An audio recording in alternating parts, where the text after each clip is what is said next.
Der Blitz schlug ein und die Beweise wurden weggespült. Oder etwa nicht. Willkommen bei Grey Whispers, ich bin euer Gastgeber, Everton. Teilt in den Kommentaren mit, von wo aus ihr zuhört. Eure Stimmen erwecken diesen Kanal zum Leben. Lasst uns beginnen. It was during the third week of October, in a year not unmemorable for a series of unrelenting tempests that had battered the English coast and turned even the solid pavements of London into glistening traps for the incautious pedestrian, that the singular affair of the Harley Street physician came to the attention of Mr. Sherlock Holmes. The wind, which had howled since dawn, moaned through the narrow corridors of Baker Street and rattled the panes like the knuckles of some impatient visitor. I had just laid aside a volume of the Lancet, its contents wholly ineffectual at distracting me from the dreariness of the weather, when a telegram arrived. Holmes, lounging on the divan with his long legs draped over the armrest and his fingers steepled beneath his chin, did not move.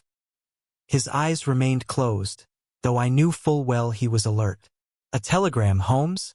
I said, tearing open the envelope. "From Sir Reginald Thorpe." That name stirred even Holmes from his torpor. His eyes flicked open, gray and sharp, and he sat up with the quickness of a cat. "Thorpe? The surgeon to the Queen's own household. Indeed, he requests your immediate assistance. There has been, well, I shall read it directly, urgent.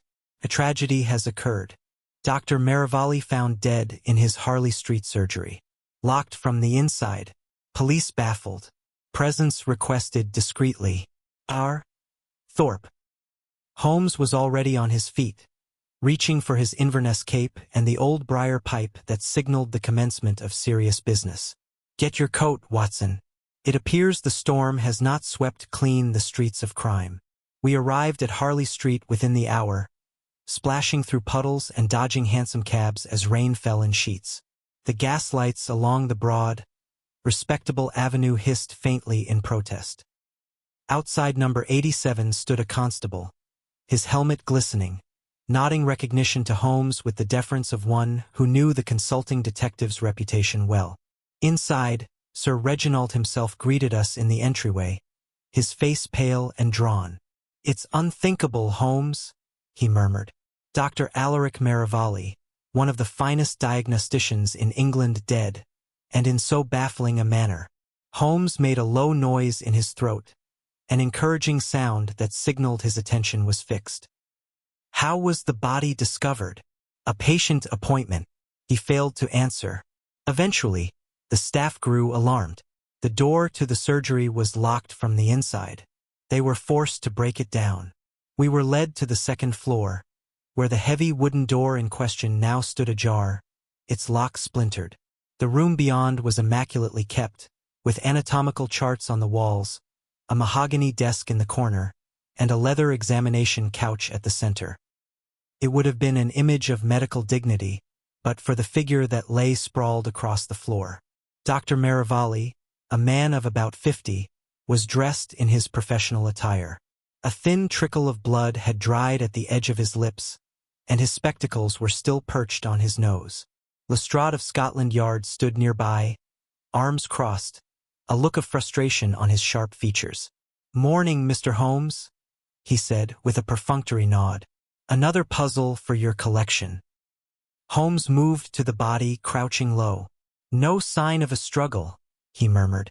"No forced entry." No weapon. No disorder. Locked door. A man, alone, dies within a sealed room. He turned toward the desk and opened a drawer, examining its contents. "Watson, your thoughts?" I knelt beside the body and performed a swift examination. Rigor has begun to set in. Cause of death not immediately apparent, but no visible wounds save that blood at the lips. Poison, perhaps? "Perhaps," Holmes echoed noncommittally. Sir Reginald cleared his throat. "Holmes, the oddest thing. His last patient swore she heard something. Just before she left the house, she claims she heard a crash, followed by a low whistle, as though from a kettle." Holmes turned to him sharply. "A whistle?" "Yes, but when she asked the maid, no kettle had been on the boil. She assumed it was the wind." Holmes smiled, only slightly but unmistakably. The wind rarely whistles in a pitch-perfect E. He stood and began pacing slowly, his eyes flicking to every corner of the room. The door was locked, the window latched, and yet a man died. Something is amiss, Watson. You see, but you do not observe. He paused by the window. Tell me, Lestrade, was anything missing? The inspector frowned. No. Far as we can tell, nothing stolen.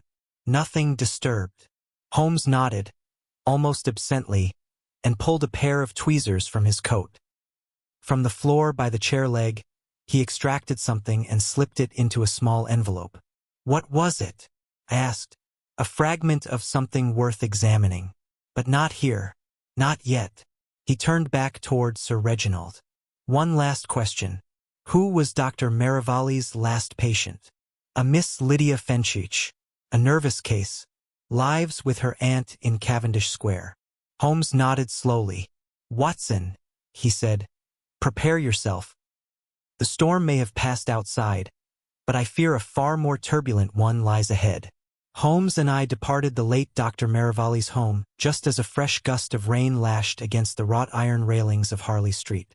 The gas lamps flared and flickered, shadows dancing along the slick pavements. Holmes, as ever, was deep in thought, his long strides moving with restless energy as we made for the corner to hail a cab. There is something incongruous, Watson, he said at last, after a stretch of silence. A man found dead in a locked room. No weapon, no struggle, and yet a whistle. Do you recall the condition of the hearth rug? I frowned, attempting to conjure the detail. It was a little askew, I believe. Precisely. It had been shifted by a margin of inches, enough to suggest movement. Yet everything else was in order. No signs of force, no evidence of violent seizure. And that, Watson, is what troubles me. He tapped the side of the cab impatiently, then addressed the driver with clipped precision. Cavendish Square.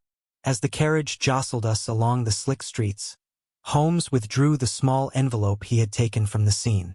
Within it, nestled against the paper, was a fragment no larger than a fingernail, transparent and faintly curved. Glass, he muttered, turning it in his fingers. From the spectacles? No, Holmes said, eyes narrowing. The doctor's spectacles were intact. This came from somewhere else entirely. When we arrived at the tall, respectable townhouse belonging to Miss Lydia Fenchich, Holmes wasted no time. A maid answered the door and, upon learning our identities, ushered us into a drawing-room whose furnishings spoke of genteel poverty. Well kept but faded. Miss Fenchich entered a moment later. She was a woman in her late 20s, with large, anxious eyes and tightly braided hair the color of sand. She clutched a shawl close around her shoulders, as though perpetually cold. Mr. Holmes, she said softly, this is about Dr. Merivale, I know it. I heard something strange. I told Sir Reginald, but perhaps I was mistaken. Holmes offered a slight bow. Please, Miss Fenchich, recount exactly what you heard. No detail is too small. She seated herself on the edge of a settee and smoothed her skirt with trembling hands.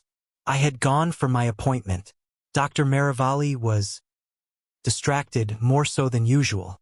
He wrote a prescription for my nerves and told me to return in a week. I left, he didn't even stand. But just as I was in the hallway, I heard something fall. A thump, like something heavy hitting the floor. Then a sort of whistle. Not loud, but clear. Holmes leaned forward. High-pitched. Yes, quite high. I thought it might be the kettle, but I smelled no steam. Then silence. Did you see anyone in the hallway or on the stairs as you exited? She shook her head. No one. Holmes gave her a long, searching look.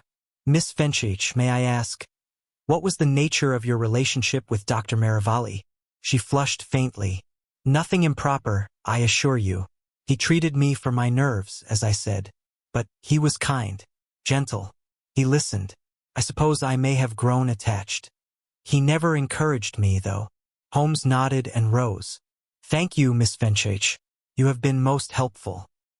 Outside again, Holmes turned his collar up against the wind. There is a note of conflict in her tone, Watson. Something unresolved emotionally. You think she is lying? Not lying, but withholding. There is often a difference. We had not gone far before Holmes hailed a second cab. Back to Harley Street, he ordered, tapping the roof. There is something I must test.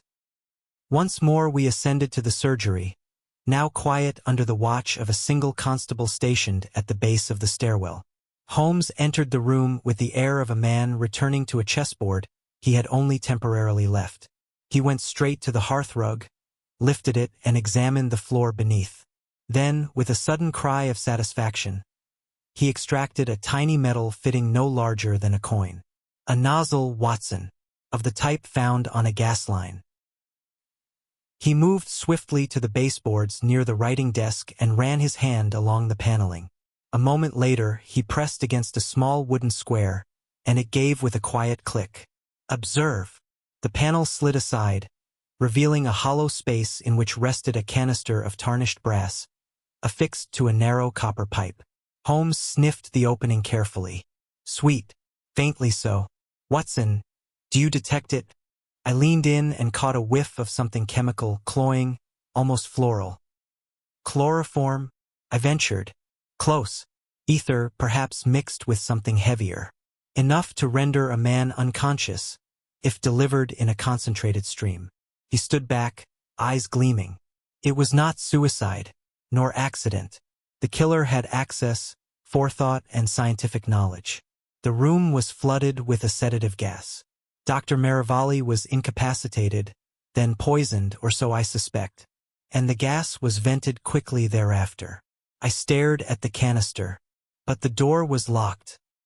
The window sealed. How was it activated? That, Holmes said, remains to be determined. But consider this, a remote mechanism, perhaps activated by pressure or movement, or more likely, timed. He pocketed the nozzle fragment and stepped away, satisfied.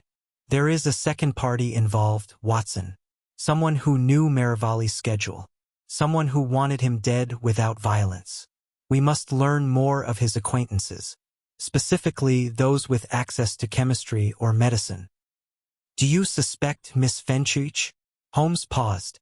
I suspect many things, but suspicion must not outpace reason. We need facts. Let us visit the apothecary listed on her prescription.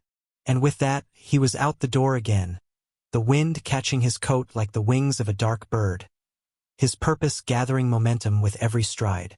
The storm had passed, perhaps, but its shadow lingered in Holmes' mind, and whatever lay behind the sealed room in Harley Street was not yet done with us. The apothecary in question was located on Weymouth Street, a short walk from Cavendish Square. It was one of those establishments that clung to an older time, wooden counters worn smooth by decades of use, the air heady with the mingled scents of camphor, lavender, and powdered alum. Rows of dark bottles lined the shelves behind the counter, each labeled in a meticulous hand. A middle-aged man with thinning hair and spectacles perched low on his nose looked up from measuring tincture into a vial as we entered. Holmes approached with polite confidence, removing his hat and offering a nod. Mr. Havelock, I presume? We require a moment of your time. The man straightened, surprised. I am Havelock, and you are? Sherlock Holmes. This is my colleague, Dr. Watson. We are making inquiries regarding a recent prescription filled for Miss Lydia Fenchurch. Written by Dr. Alaric Marivalli. A flicker of recognition crossed the apothecary's face, followed by something more guarded. Yes, I remember Miss Fenchurch. She came in just yesterday morning. Collected a small bottle chlorodyne, I believe. A standard prescription for anxiety and nerves. Holmes tapped a finger on the counter. Was the prescription prepared by yourself? Indeed it was. Handwritten by Dr. Marivalli. Nothing out of the ordinary. Why do you ask? Holmes leaned slightly forward. Forgive my insistence, but I must ask. Was Miss Fenchurch alone? Did anyone accompany her? Or perhaps linger outside? Havelock frowned, thinking. She was alone. But now that you mention it, there was a gentleman who entered shortly after she departed. He asked whether I had any ether in stock. Ether? Yes. I informed him that it was available only by license. He thanked me and left. I thought it peculiar but not alarming. He wore gloves and carried a walking cane with a silver wolf's head. Holmes's eyes gleamed. Would you recognize him again? I might, sir. Distinct fellow. Tall, fair hair, military bearing. Holmes exchanged a glance with me. Did he speak with any accent? English. Crisp. Educated. A slight lisp, if I recall rightly. That may prove useful, Holmes murmured. He turned back to the apothecary. And did Dr. Maravalli leave anything here? Messages? Requests? Unusual orders? None, Havelock said. He was a regular, reliable. The news of his death has shocked us all. Holmes thanked the man, then led me outside where the wind had begun to soften, and the lamplighters were making their rounds. A man seeking ether just after Miss Fenchich's visit. Mark that, Watson. The details converge. You believe he's connected? I believe he's more than connected. I believe he orchestrated the scene. We began walking, Holmes lost in thought. Now, consider. Maravalli was a man of strict habits. His appointments ran like clockwork. The killer needed access and a precise knowledge of his schedule. He also needed scientific understanding, knowledge sufficient to build and conceal a gas canister and time its release. A chemist, then? Or a doctor? Perhaps even someone within his circle. We must explore Maravalli's professional associations. Back at Baker Street, Holmes made immediately for his index. That immense and chaotic archive, housed in a set of battered black books, had never ceased to amaze me in its breadth. He thumbed quickly through M&T before producing a sheet of notes. Dr. Maravalli had a colleague, Dr. Julian Trenholm. They were both students of Sir Reginald Thorpe, and at one time operated a joint practice. Their split, however, was acrimonious. What caused it? Holmes's brow furrowed. A disagreement over methods. Trenholm favored unconventional therapies, bordering on the experimental. Maravalli distanced himself, claiming Trenholm's techniques bordered on quackery. Trenholm, in turn, accused Maravalli of professional betrayal. Resentment, then. Resentment, and perhaps motive. Holmes reached for his pipe, lit it, and sat by the fire. We'll visit Trenholm in the morning. For now, I must consider the method. The sealed room, the gas release, the whistle. Each detail matters, Watson. Especially the whistle. I stirred. You mentioned it sounded in a high E. Holmes gave a thin smile. Precisely. Such a pitch could not have been produced by mere wind or kettle. It was deliberate. Perhaps a pressure valve, releasing residual gas. Perhaps a sound cue for timing. He tapped ash from the bowl. But then again, perhaps it was a message. A message. Imagine this. The killer times the gas release to coincide with a sound, a whistle, audible to anyone near the door. A signal of success. A calling card. My mind reeled with the implications. Then Miss Fenchich heard not the murder, but its conclusion. Just so. And her testimony, given in innocence, may hold the very key to the crime. That night, sleep did not come easily. I found myself replaying the events again and again. The silent room, the curious glass fragment, the scent of chemicals. Holmes sat unmoving for hours, eyes closed but not sleeping, mind racing in that relentless manner that preceded the solving of a riddle. By morning, the sky had cleared, though a damp mist clung to the streets. We took a cab to Bloomsbury, where Dr. Julian Trenholm maintained his modest but respectable practice. The man who received us was striking, tall, fair-haired, and possessed of a voice that, when he greeted us, carried a noticeable, unmistakable lisp. Holmes's eyes glinted, but he offered no hint of recognition. Dr. Trenholm, we are investigating the tragic death of your former associate, Dr. Maravalli. May we have a few moments? Trenholm gestured us inside with measured politeness. Of course, though I cannot imagine how I could assist.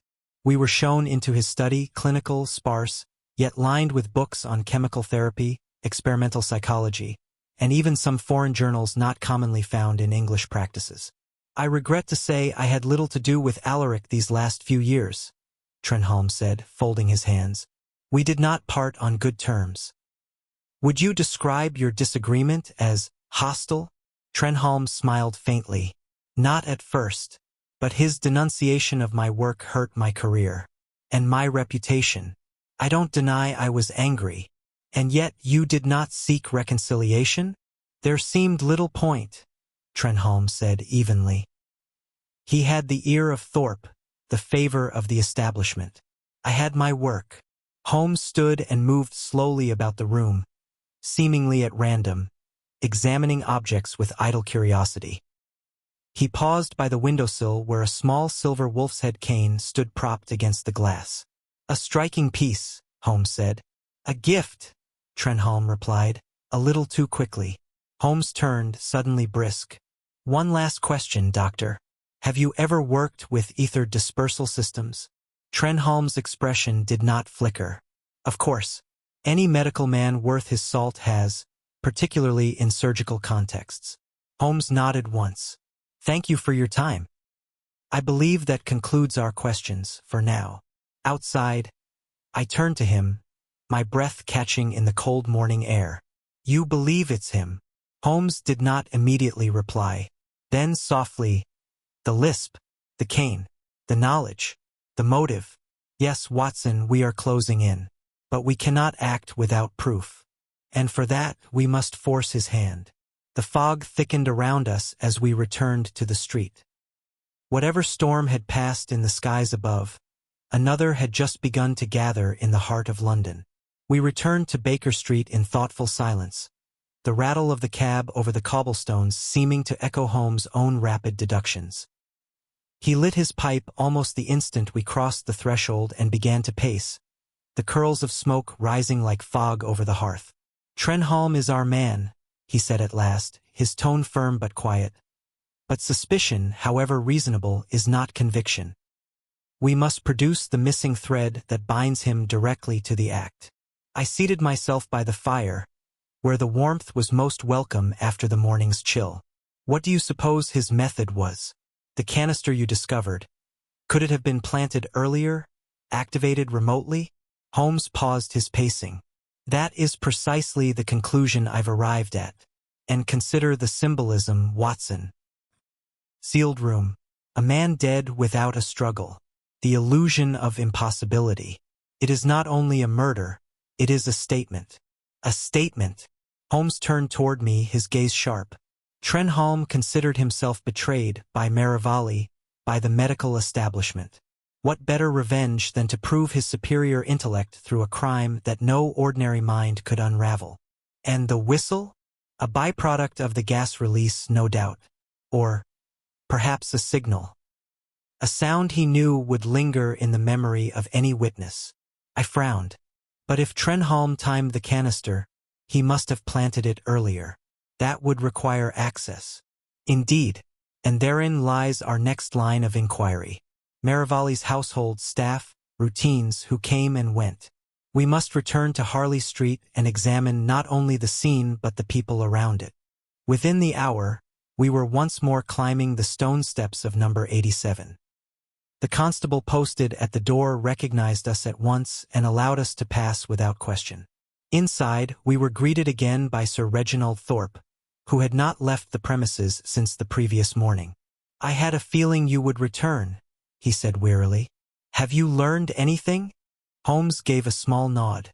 We are closing in, Sir Reginald. But I must ask, was Dr. Marivalli in the habit of securing his own office? Always, Thorpe replied. He was meticulous. The inner door locked with a key he carried on his person, and the window was latched from within. He disliked interruptions during consultations. Holmes moved past him into the surgery once more. The broken lock still hung loosely from the splintered frame. He surveyed the room with narrowed eyes, then turned to me. Watson, note how the window opens. I crossed and examined the frame. It opens outward, and it is stiff, hadn't been moved in some time. Precisely, Holmes said. So our intruder could not have escaped that way. He turned to Thorpe. Did Marivalli employ any other staff besides his housemaid? Only the boy who ran errands, a porter from the neighboring dispensary. Young Robert Mullins. Where is he now? Upstairs in the servants' quarters. Quite shaken by events. May we speak with him? Thorpe nodded and led us through the quiet halls to a narrow back staircase. A small room at the top held a young man, no more than 17, seated on a trunk with his cap in his hands. Mr. Holmes would like to ask you a few questions, Robert, Thorpe said gently and withdrew. Holmes stepped forward and crouched slightly, leveling his eyes with the boy's. Robert, we know Dr. Marivalli trusted you. You worked here how long? Just under a year, sir. He was kind, paid proper. Did anyone ever visit him outside appointment hours, particularly in the last week? Robert hesitated, then nodded slowly. A man came last Thursday evening, after dark. Dr. Marivalli told me to wait upstairs, but I saw the gentleman, tall, thin, carried a walking stick with a wolf's head. Holmes and I exchanged glances. Did you hear what they spoke of? No, sir, but I remember the doctor raised his voice once. Sounded like an argument. Did this man return after that night? The boy hesitated. Not that I saw. But the next morning, I noticed the rug in the surgery had been turned up at the corner. And there was a smell, strange, like varnish or spirits. Holmes nodded. Thank you, Robert. You've been most helpful. We descended the stairs, Holmes moving quickly now, the trace of urgency returning to his gait. He returned under cover of darkness, he said. Likely bribed Marivalli or lured him into a confrontation. That night he concealed the mechanism under the floorboards. And on the day of the murder, all he needed was to wait, for the mechanism to act, and for the world to believe it an impossible death. And Miss Fenchich? A distraction, possibly an unwitting alibi. Or, perhaps, he trailed off, then turned sharply. Watson, we must revisit Miss Fenchich. By the time we arrived at Cavendish Square, the light was failing. Miss Fenchich received us again in the same sitting room, her posture more rigid, her face pale. Miss Fenchich, Holmes said gently, we now believe that Dr. Marivalli's death was no accident. We are close to the truth. But I must ask you once more. Did you recognize the man who came after you to the apothecary? She looked up sharply. You know about him? We do. And we know he had a motive to harm Dr. Marivalli. Was he known to you? She faltered. I think I saw him once. In the waiting room, months ago. They spoke behind closed doors. When he left, Dr. Marivalli was shaken. Holmes leaned in. Miss Fenchich, this is vital. Did you ever receive letters from Dr. Marivalli? Anything you might still possess? Her hands trembled. Yes, one. He wrote a few weeks ago, after I missed an appointment. It's in my desk. She retrieved it. A single sheet, handwritten, folded neatly. Holmes read it in silence, then passed it to me. My dear Miss Fenchich, I regret our last conversation ended with such confusion. There are forces at work I cannot fully explain, and I urge you to be cautious.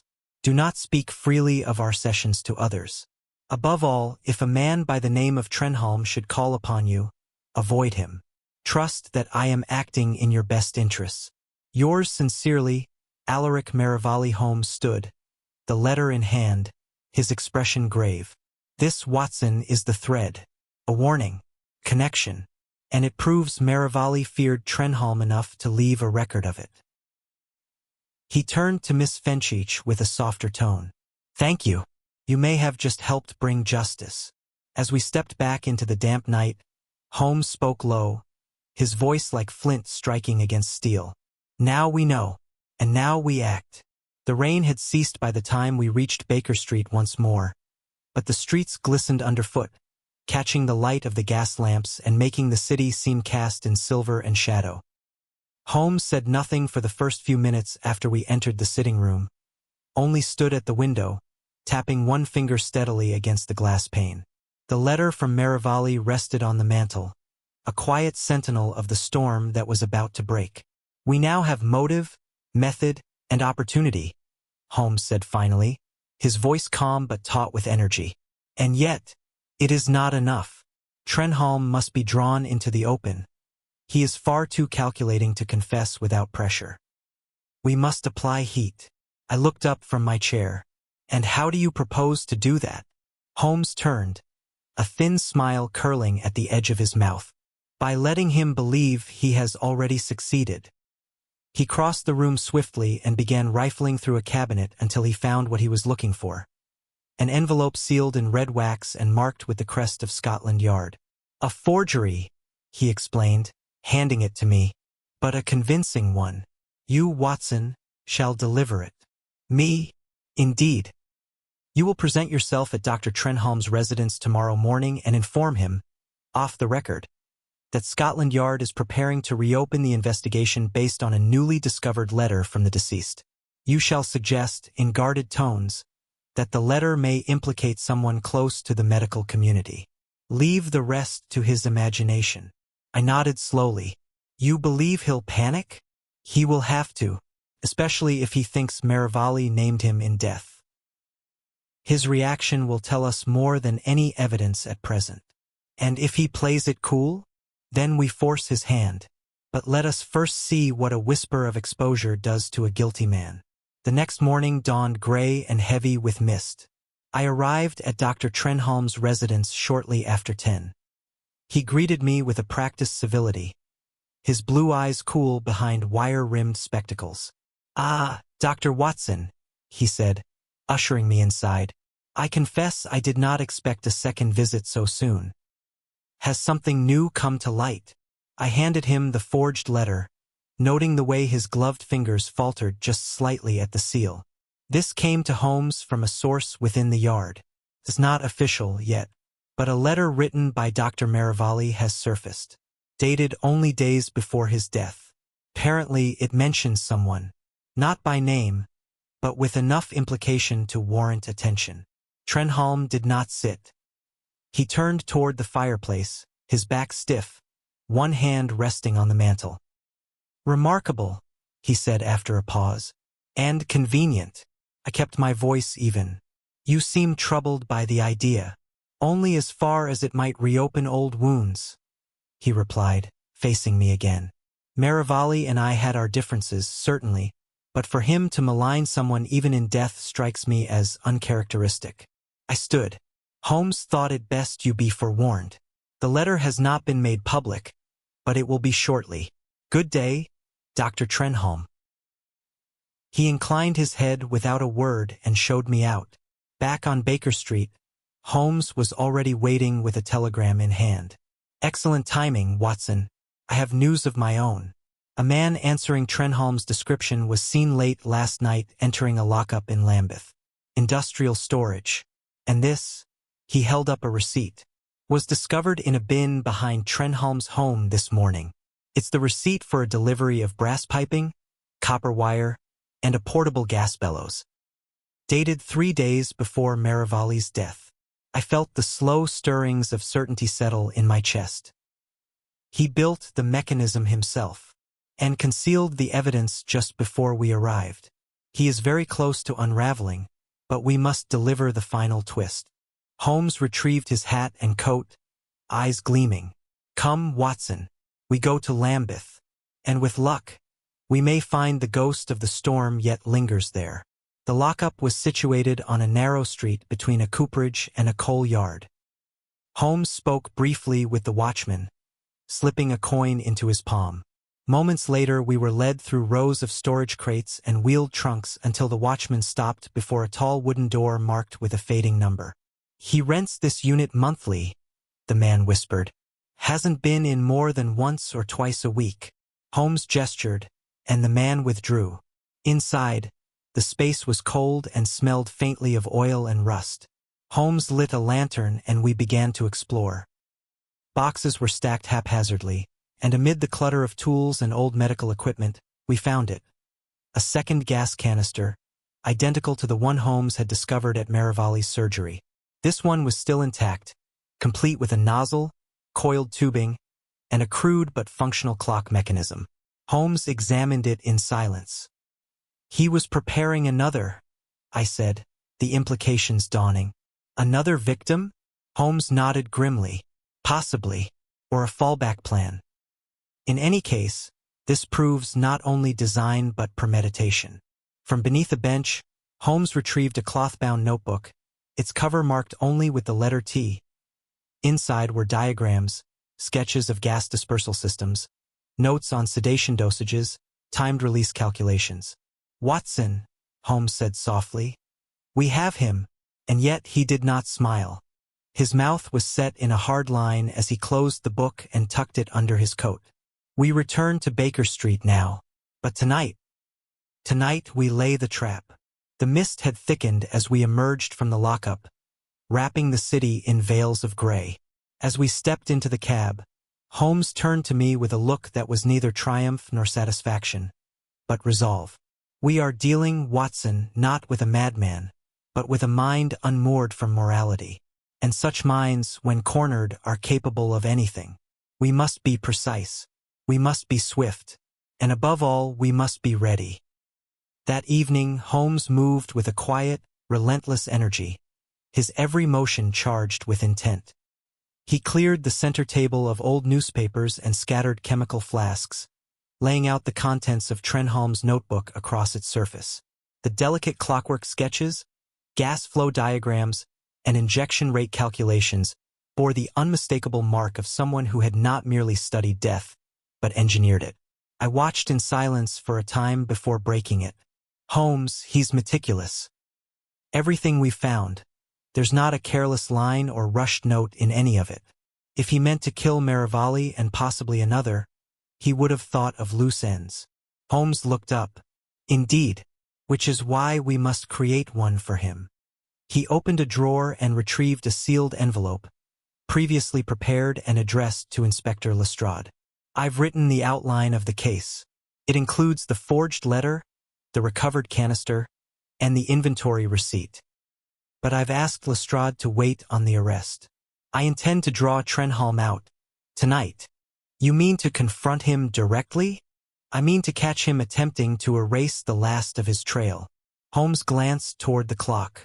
"By now, he will have received word, through whatever informant or deduction he relies upon, that something has gone amiss. Our visit, your warning, the sudden silence that follows. It will provoke movement. He will not rest while that notebook still exists. He will come for it, Watson. Here." He said it so calmly that it took a moment for the implications to settle. "You mean to bait him?" "With bait he cannot ignore. He knows I've been circling closer. Now he will come to silence me, or reclaim what he believes can still be hidden." The fog pressed thick against the window panes.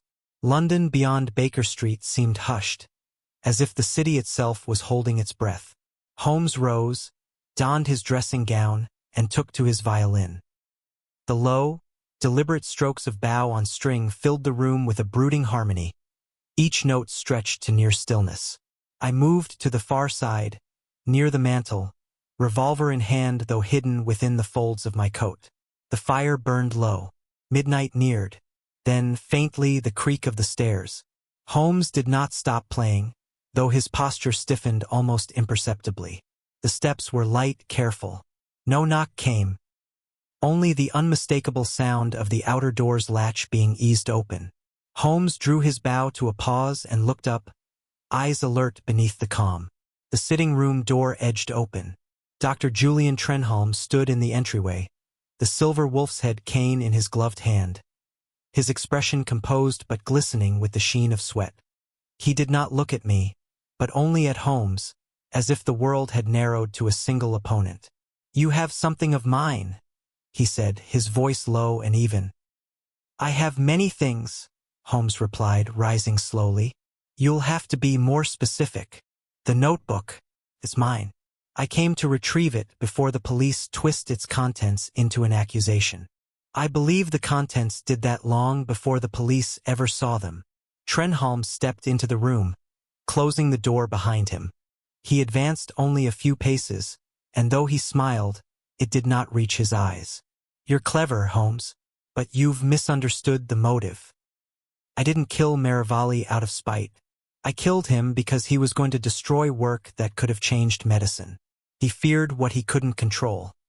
He was going to expose my experiments to the board and have me barred. Holmes's voice was like iron. So you sealed him in his own room and let gas silence the man who once called you a brother in study? Trenholm's hand tightened on the cane. You speak of murder. I speak of self-preservation. If he had succeeded, the knowledge I hold would have been lost. And now, Holmes asked, do you still hope to salvage your reputation by cutting out your final critic? Trenholm's eyes flicked to the desk, where the notebook lay. His other hand emerged from his coat, holding a small pistol. Not a crude weapon, but a dueling model, sleek, silent, precise. I didn't come here to speak philosophy, he said. And in that moment, before he could raise the barrel, I stepped forward from the shadow beside the hearth. Drop it, Dr. Trenholm, I said quietly, unless you're prepared to add a second name to your list. Trenholm turned sharply, surprise flashing across his features. The pistol wavered, then clattered to the rug.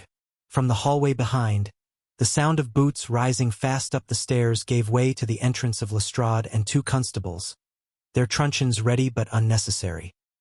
Holmes gave a nod. You may take him now, Inspector. Trenholm did not resist.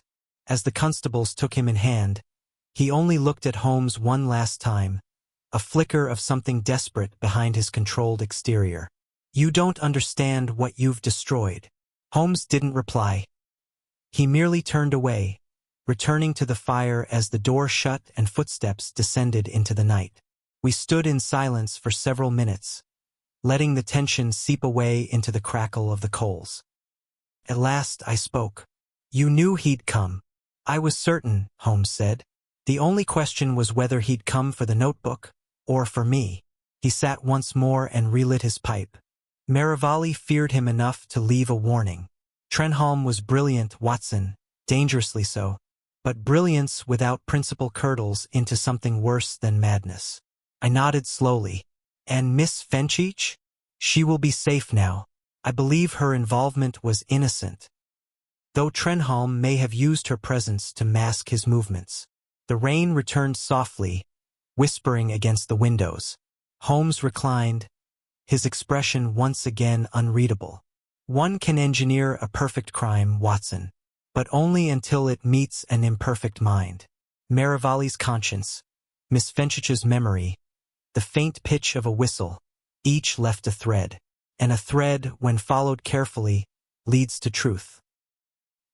He fell quiet again, the smoke from his pipe curling upward like the last breath of the storm. The next morning dawned with a peculiar stillness, as if the city itself had paused to absorb the conclusion of the storm that had, in its own quiet way, passed through more than just the clouds over London. I woke to the rustle of paper and found Holmes seated in his usual place, the fire now low and ash-gray. He was reading the Times, the headline discreet but telling, Harley Street tragedy. Arrest made in prominent physician's death. Lestrade had been true to his word, allowing Holmes the satisfaction of controlling the narrative before Scotland Yard stepped forward. The article gave no mention of the gas mechanism, no reference to the intricately designed murder. Just a note that Dr. Julian Trenholm, respected by some and controversial to others, had been taken into custody following new and compelling evidence. Holmes folded the paper neatly and laid it aside. There is always danger, Watson, he said at last, when a man begins to believe his intellect exists apart from morality. Trenholm would have made a brilliant scientist, perhaps even an innovator. But what he truly sought was power over others under the guise of knowledge. I watched him for a moment. He had not slept, I realized. There was a subtle tautness to his face, a stiffness in the fingers he used to tamp his pipe. Will he hang? I asked. If justice is properly pursued, yes, Holmes replied without inflection. There is no ambiguity left. The notebook, the canister, the confession, however veiled, all point with a single unwavering finger. But he is not the last of his kind. He rose and began pacing slowly, each stride deliberate. I've seen his ilk before. Men of grand vision who, once challenged, see destruction as vindication. There's a breed of criminal that sees no crime in erasing an obstacle. His gaze drifted to the window where the fog still lay thick upon the rooftops. He wanted to be remembered as a visionary, and so he built a crime that would be remembered as impossible. I rose and stirred the fire, half for warmth, half to dispel the lingering chill his words carried. I confess, I said, there is one part of this affair I still cannot quite reconcile. Holmes raised an eyebrow. The whistle, I said. You surmised it may have been a signal or a byproduct of the gas release, but now that we've seen the mechanism, how could it have produced that sound so precisely? It seemed deliberate. Holmes's smile returned, faint and tight. Ah yes, the whistle. That, Watson, was Trenholm's vanity, a touch of theatrical flair. When I examined the mechanism again last night, after his arrest, I found it included a modified valve designed to release the final burst of gas through a narrow copper tube. That tube was precisely notched. It produced a whistle tuned to a high E, a calling card. I sat back, slowly absorbing the detail. He wanted to be known by it, not just to confirm success, but to leave a mark. Exactly. He thought himself a craftsman of death. And like all craftsmen, he could not resist a signature.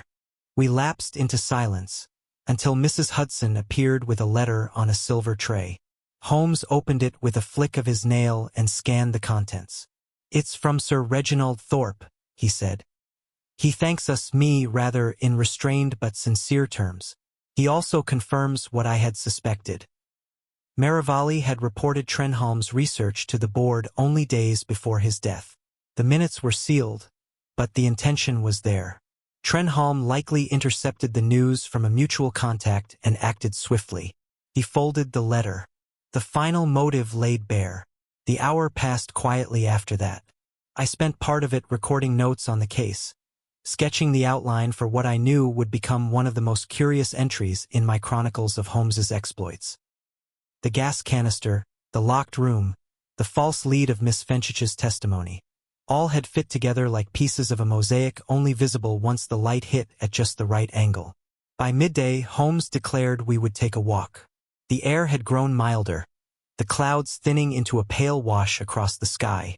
We strolled through Regent's Park in relative silence until Holmes slowed beside the lake and turned to me with a rare softness in his expression. There was a moment, he said, when I wasn't sure we'd reached him in time. Had Trenholm succeeded again, had the second canister been used elsewhere, we would have had no pattern, no connection, and worse, no notebook.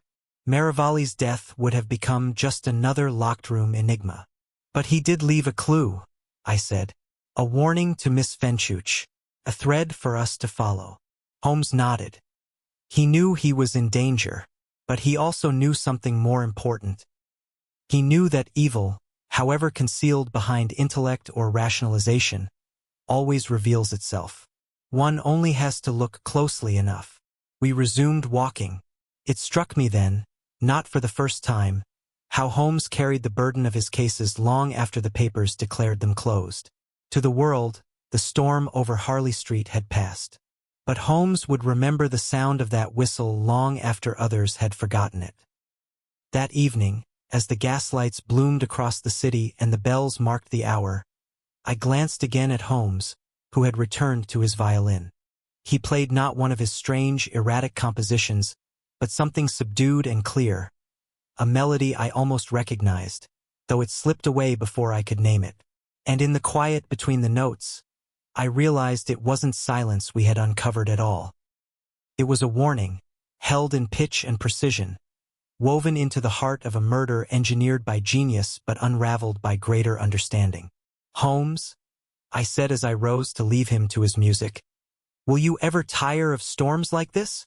He paused, bow resting lightly against the strings. No, Watson, but I will never stop being astonished by the shape they take. The following days brought a kind of uneasy calm to Baker Street. The clatter of hooves and wheels below resumed its ordinary rhythm, and the post resumed bringing inquiries, newspapers, and the occasional package addressed to Mr. Sherlock Holmes, usually bearing some cryptic seal or hastily scribbled scrawl. But Holmes himself remained subdued, not melancholy, precisely, but contemplative, as though his mind had only half returned from the tangle of pipes, poison, and hidden vengeance that had unfolded within the walls of Merivale's surgery. He spent much of his time in the chair by the fire, long fingers tented beneath his chin, staring into the flames with a gaze that seemed fixed not on the embers, but on something unseen, just beyond the reach of language. On the fourth morning, as I laid aside my medical journal and reached for my overcoat, Holmes spoke without looking up. "Have you been watching the newspapers, Watson?" "Of course," I replied, turning toward him.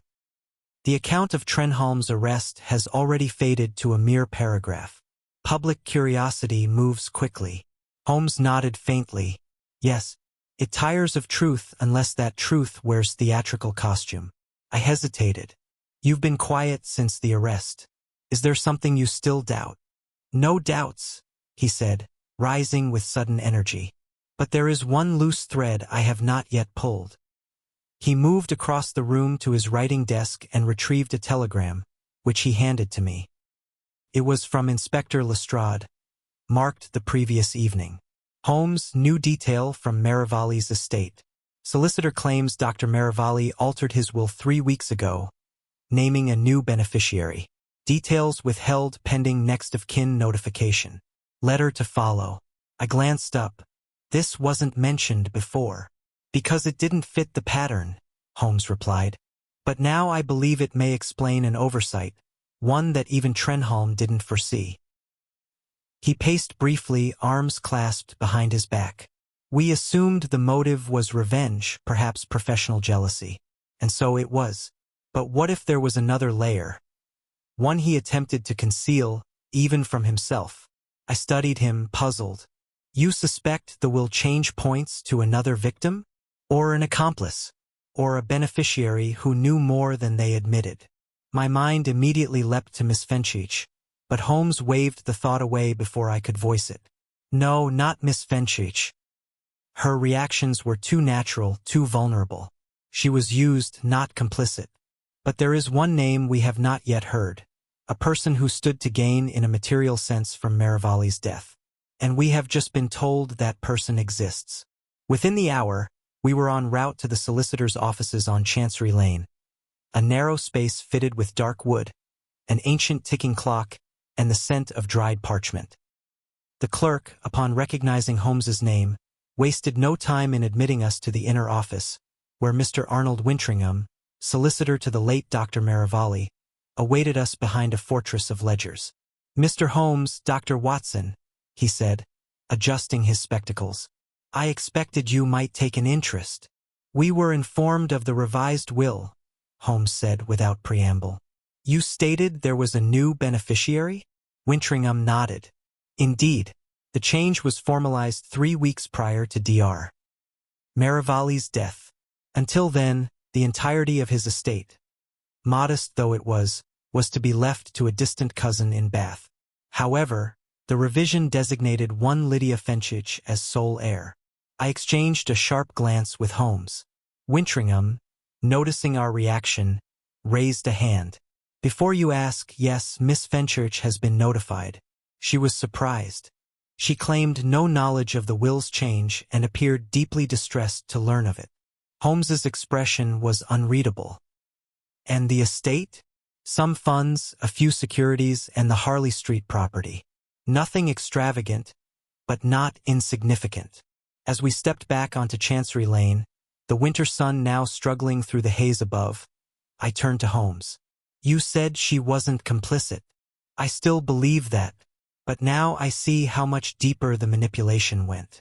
His face darkened. "Trenholm ensured she was in the waiting room on the day of the murder.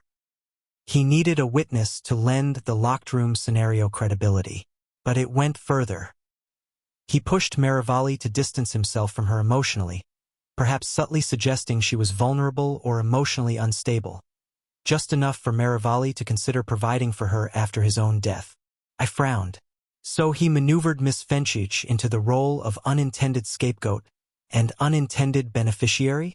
Precisely, a double misdirection. Should suspicion ever arise, the beneficiary with the emotional connection would inevitably draw scrutiny. Trenholm's own name would remain absent, the surgical precision of his planning eliminating him as a suspect entirely. But he miscalculated, I said slowly, the implications settling in. He assumed Holmes would follow the obvious path. His greatest mistake, Holmes said quietly, underestimating the subtle honesty of a broken heart. We visited Miss Fenchurch once more that afternoon, finding her in the same pale drawing room, now filled with the clutter of unopened letters and condolence cards. Her expression as we entered was not one of surprise, but of faint dread. "I suppose you've come about the will," she said before either of us could speak. Holmes inclined his head gently. "Only to ask what you already know. Did Dr. Marivalli tell you he intended to provide for you?" She shook her head, eyes distant. "No." We hadn't spoken about anything hopeful in some time. He seemed troubled, withdrawn. But he always insisted he believed in my strength, that I would not need protection. Holmes's eyes softened a fraction. And yet he gave it all the same. She gave a single, sharp nod, and I could see tears threatening, though she refused to let them fall. "I didn't ask for it," she said, "and I'll give it up if it helps. I don't want his memory tied to this." Holmes shook his head. "That won't be necessary. The truth is already moving, quietly, but with certainty." He stood and offered her his hand. "You were a victim, Miss Fenchurch, but you were also his last trust. Don't forget that." We left her then, and neither of us spoke as we stepped back into the cold. The fog had lifted a little, and with it something else, some final shroud that had covered the crime. Holmes lit a cigarette and exhaled slowly. "We've reached the heart of it now, Watson. Every shadow accounted for. And for the first time in days, I saw his face relax. Not in triumph, but in something deeper. Peace." That evening, as the last of the weak winter light faded behind the London rooftops, I found myself reflecting on the subtle cruelty behind Trenholm's design. To orchestrate a death so precise, to manipulate perception so expertly, and then to place the shadow of suspicion on an innocent woman. It was a crime not merely of murder, but of character assassination, masked beneath layers of civility and science. Holmes, for his part, returned to Baker Street with a calm that belied the weight of what we'd uncovered. He brewed a fresh pot of tea, his own peculiar blend of lapsang and lemon peel, and sat without commentary in his armchair, eyes drifting to the glow of the coals. I joined him, silent for several minutes as the comforting clink of porcelain and the faint ticking of the clock filled the room. Eventually he spoke.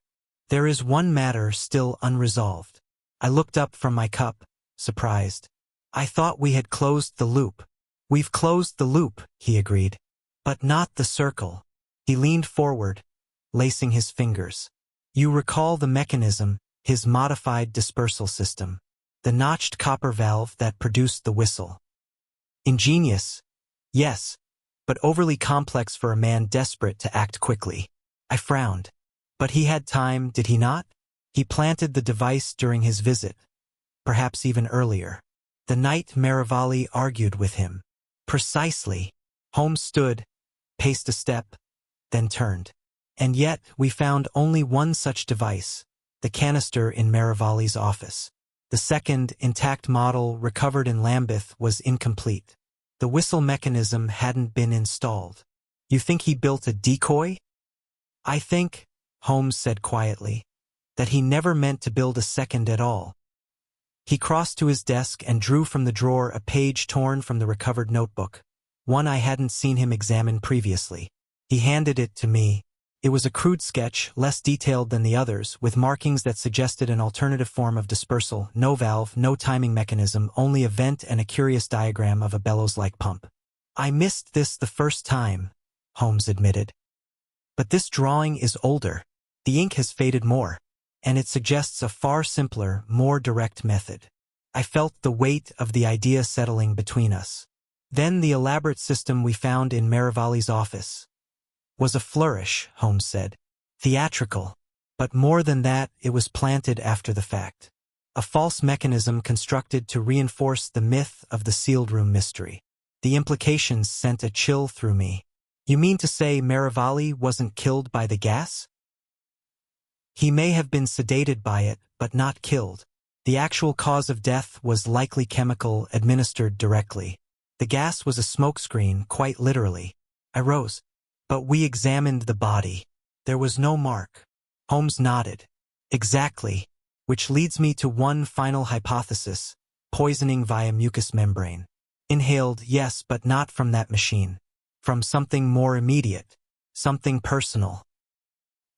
He retrieved a small glass vial from his cabinet, labeled only with a question mark and a scrap of cloth sealed inside. This, he said, was collected from Marivalli's lapel. At first I thought it a trace of cologne or antiseptic, but the scent is distinctive, ethereal and sweet. Today, I matched it to a compound found only in certain experimental anesthetics. I examined the vial. So the killer administered it by touch. A handshake? A cloth? Possibly. More likely, he ensured the doctor handled something laced with it, perhaps a note or even a stethoscope. Trenholm would know precisely how to dose it, enough to depress respiration, trigger unconsciousness, and result in death if left untreated. Quick, clean. The gas merely obscured it. And the mechanism in the floorboards? Planted later. A ruse to keep us looking at valves and chambers while the true weapon disappeared with him out the door. Holmes's eyes met mine, gleaming now with full comprehension. Which means, Watson, that the locked room illusion was not a feat of engineering, it was a performance. A conjuring trick, and we very nearly applauded. We stood in silence for a moment longer before Holmes stepped to the window, looking out over the mist-shrouded street. He wanted to be caught, he said, almost to himself. Not immediately, but eventually. The whistle, the perfection of the crime. He wanted the world to gasp at the genius of it, even as they hanged him. And now? I asked softly. Holmes did not answer at once. Now he faces justice, but not for the crime he wanted remembered. The next morning, Holmes delivered his findings to Lestrade, who received them with a mixture of admiration and exasperation. So the device in the office rubbish then? He muttered, scratching behind one ear. Convincing rubbish, Holmes replied. Enough to mislead even you, which, as you'll admit, is not easily done. Lestrade snorted. Well, I'm not the one who keeps vials of sweet poison tucked under the rug. Still, fine work, Mr. Holmes. You've saved us the embarrassment of presenting a false cause of death. Holmes tipped his hat faintly and turned away. The report completed, the final thread tied. Back in Baker Street, he once again took up his violin. But this time the music had changed. The notes were brighter, the progression more certain, as if the puzzle had resolved itself not only in facts but in spirit. And I, as always, took to my pen, grateful not only to bear witness to his brilliance, but to know that behind every unsolvable storm, there remained a mind that never ceased in its pursuit of truth. For the remainder of the week, a quiet gravity lingered over Baker Street. The newspapers had shifted their attention to a scandal in Parliament and the approach of an early election, and though the Marivalli affair was not entirely forgotten, it had been folded into the public imagination as another unsolvable tragedy now neatly resolved. But for Holmes, the resolution had not brought satisfaction, at least not in the form the world might expect. Victory for him was never in the applause of the crowd, but in the symmetry of the solved. On the evening of the seventh day, he returned from a solitary walk along the embankment, the cuffs of his coat damp and a look of profound detachment etched into his lean face. I had left a fire burning low in the grate and a small supper laid out on a tray, though I suspected he would touch neither. As he entered, he nodded once to me and then sat with an abruptness that suggested he had come to some inner decision. "Watson," he said quietly, "I have been considering the edges of this case, not the center. You know how often the margins offer what the centerpiece conceals." I put aside the newspaper, sensing that he had not yet truly finished with the affair. "You mean the residue of motive?" I asked. "The implications left in the shadow of what has been proven?" "Precisely. Trenholm is in custody. He will stand trial and barring a madman's jury he will hang. But one question remains. He looked at me now, the faint light of the fire catching in the depths of his gray eyes. Why the delay? I frowned. The delay. Trenholm knew Merivale had submitted a report to the medical board. He knew the danger, and yet he waited nearly a week before acting. Why not strike at once? He had the means. The motive was clear. But he waited. I considered. Perhaps he hesitated, or needed time to construct the scene. Holmes shook his head. The device, as we now understand, was planted after Merivale's death. It was not essential to the murder itself.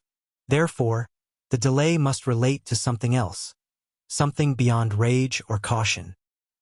He stood abruptly and went to the writing desk, retrieving a folder of copied board minutes which he had obtained from Sir Reginald Thorpe under the seal of confidentiality.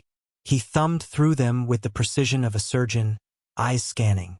"Here," he said finally, "read this." I accepted the paper. It was a transcript of the meeting held 10 days before Merivale's death. Dr. Merivale requested the board review a dossier prepared over the past 6 months regarding unorthodox clinical trials conducted by Dr. Julian Trenholm, formerly of St. Bartholomew's.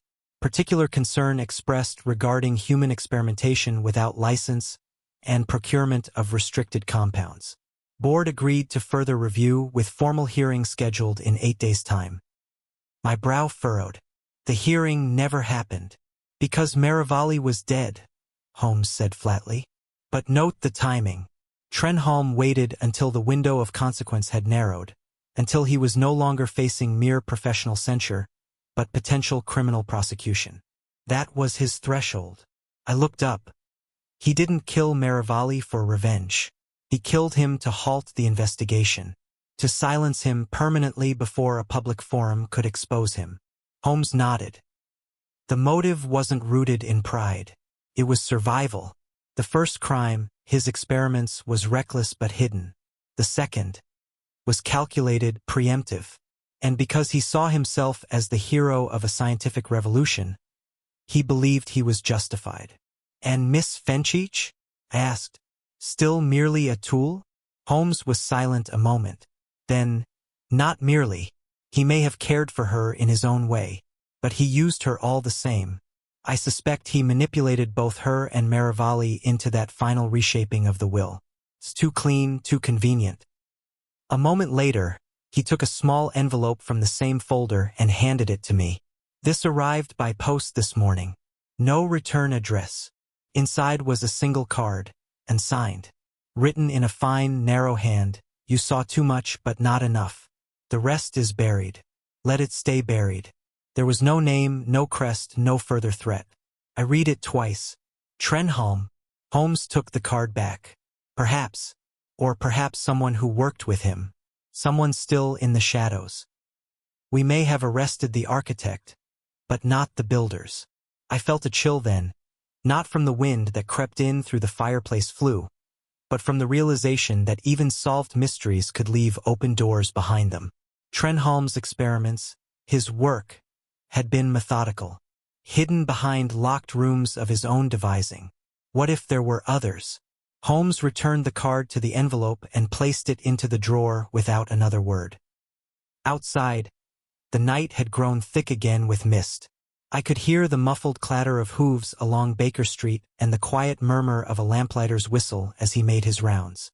Holmes resumed his seat by the fire. This time he reached for his violin, and the tune he played was one I recognized. Melancholy, deliberate, and yet laced with defiance. A Bach partita, rendered with slow precision, each note carefully carved from silence. I did not interrupt.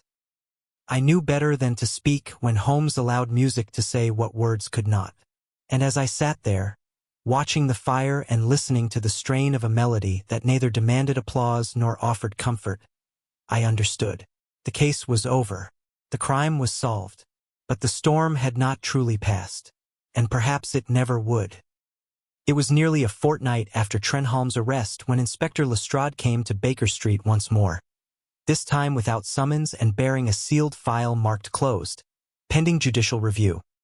He entered with the briskness of a man convinced of finality but burdened by something unresolved.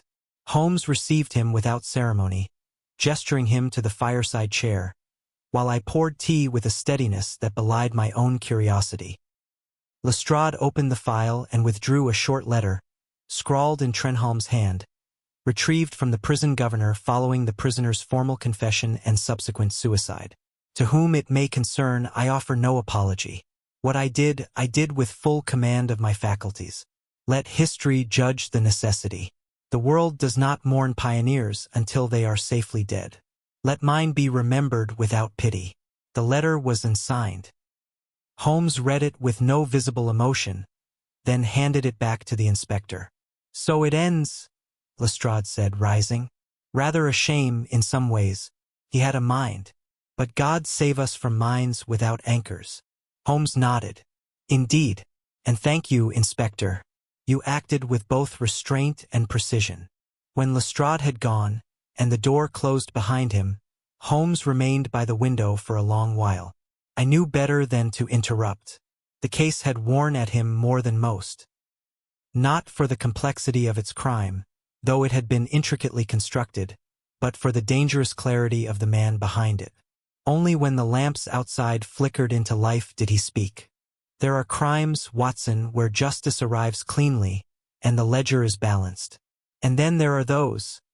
He glanced toward the hearth, where a curl of smoke drifted upward, where the balance can only be guessed at. He moved to the fireplace and took down the letter from Merivale to Miss Fenchurch, which still rested between the pages of my journal. He studied it one final time before placing it back with care. She survived him, Holmes said, more softly than I expected. That is what matters. She was drawn into a trap and emerged, wounded, yes, but intact. Merivale tried to shield her in his way, and perhaps he succeeded after all. I leaned forward. And the note we received? The one that warned us something remains buried. Holmes's expression darkened for only a moment. A warning, perhaps, or a test. But until we hear more, we let it rest. The storm has passed, for now. I closed the journal. Then the case is concluded. Yes, he said, returning to his chair. As far as this one goes. He lit his pipe and exhaled once, slowly. You know, Watson, I often think the perfect crime is not one that cannot be solved, but one that convinces its audience it ought not to be questioned at all. And yet, I replied, you questioned it anyway. Holmes gave a rare, faint smile. That is, I suspect, what keeps me in your stories. We sat in silence after that, the quiet not of finality, but of understanding. Outside, the street hummed with the life of a city untroubled by its own shadows. Inside, the fire glowed, steady and low, as if the room itself had drawn breath and exhaled peace. And in that moment, with no more to pursue and nothing left unsaid, I recorded the last line of the affair in my journal.